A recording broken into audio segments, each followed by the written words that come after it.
quelle est cette malédiction dont on parle quand les gens consomment? Quand les gens goûtent. D'autres peuvent faire école, mais ils ne veulent pas écouter ce qu'on... Vite, vite, vite, la question. On va vite, vite à la question. D'accord. Alors, ça, c'est un des éléments qui a fait que j'ai mis de l'ordre dans ma vie, quand j'ai écouté cet enseignement du pasteur Mohamed. Prenez Proverbe chapitre 5, à partir du verset 7. Le proverbe dit ceci. Il dit, toi qui vas chez cette femme qui n'est pas ta femme, pardon, arrête de prendre le chemin de sa maison. Arrête, elle n'est pas ta femme. Tu n'as pas le droit d'aller coucher avec elle. Évite même de passer par sa porte. Pourquoi? Il dit de peur que tu... Et puis il va commencer à citer un certain nombre de choses.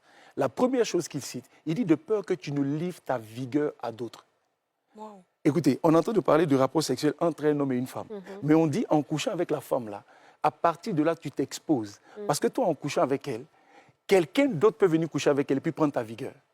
Parce qu'il y a des gens qui connaissent les principes spirituels et qui sont capables de venir prendre ta vigueur. Alors, quand on parle de vigueur, c'est quoi la vigueur? On est en train de parler de ta destinée, de ton intelligence, de ton aura, de ton étoile.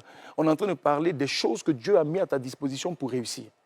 Quand la Bible dit que Satan, l'ennemi, est un voleur, les amis, on n'a jamais entendu dans un quartier que il y a quelqu'un qui a volé la télé, on dit c'est qui? C'est Satan. Non, il ne vole pas les choses matérielles, mais il vole des choses spirituelles.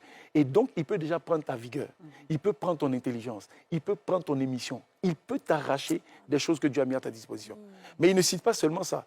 Il dit de peur que tu ne livres ta vigueur à d'autres, et puis il dit et tes années à un homme cruel. Donc, il y a une affaire de je vais coucher avec une jeune fille.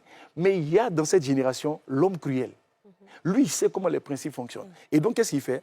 Il voit que toi, tu es un homme qui a cette aura-là. Par exemple, je vois vous, de toute façon, vous brillez avec votre émission et tout ça. Mais Satan peut envoyer quelqu'un, juste un homme.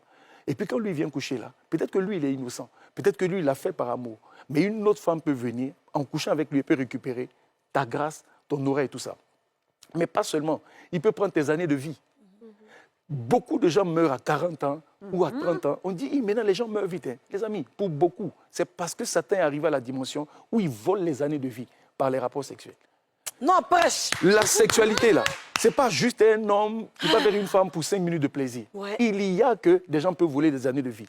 Et quand vous continuez, ici encore, de peur que beaucoup de gens, quand ils récupèrent leur salaire à la fin du mois, il y a comme quelque chose qui vient souffler dessus.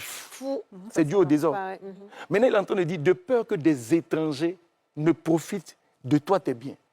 Il est en train de parler de... Je vais dire quelque chose peut-être qui va choquer beaucoup de gens. Mais est-ce que vous savez que la plupart des nations ne sont pas... C'est-à-dire les autochtones ne possèdent pas leur nation. Oui, c'est vrai. Allez en France, vous allez voir que la France est gérée par des étrangers. C'est vrai.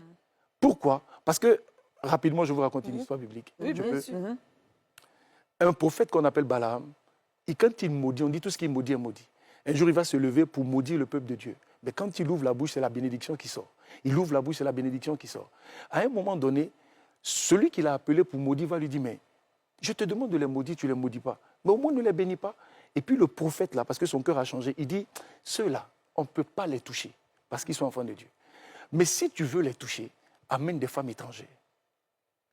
Et dès qu'on a amené des femmes étrangères dans le peuple, qu'ils ont commencé à accoucher, c'est terminé, ils ont perdu la guerre.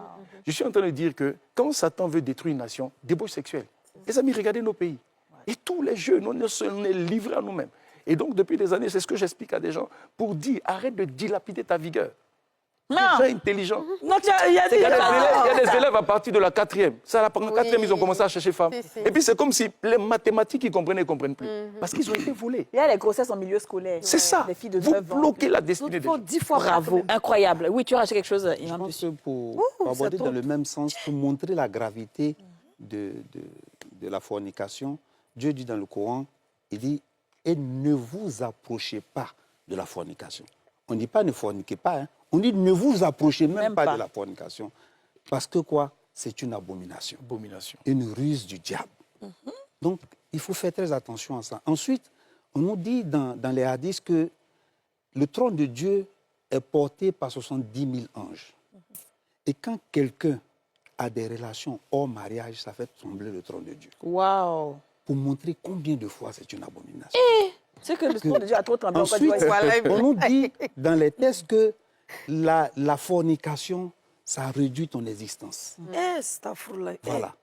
Donc, pour montrer combien de fois c'est quelque chose d'abominable, nous sommes dans une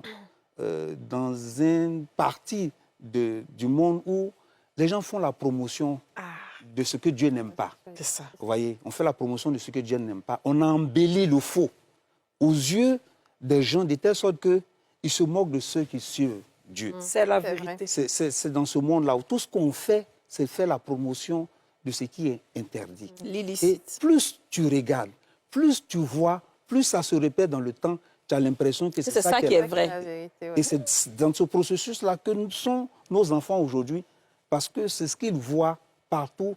Et même les aînés qui sont les repères sont devenus aujourd'hui des rapaces. Parce qu'ils n'arrivent pas à guider eux-mêmes.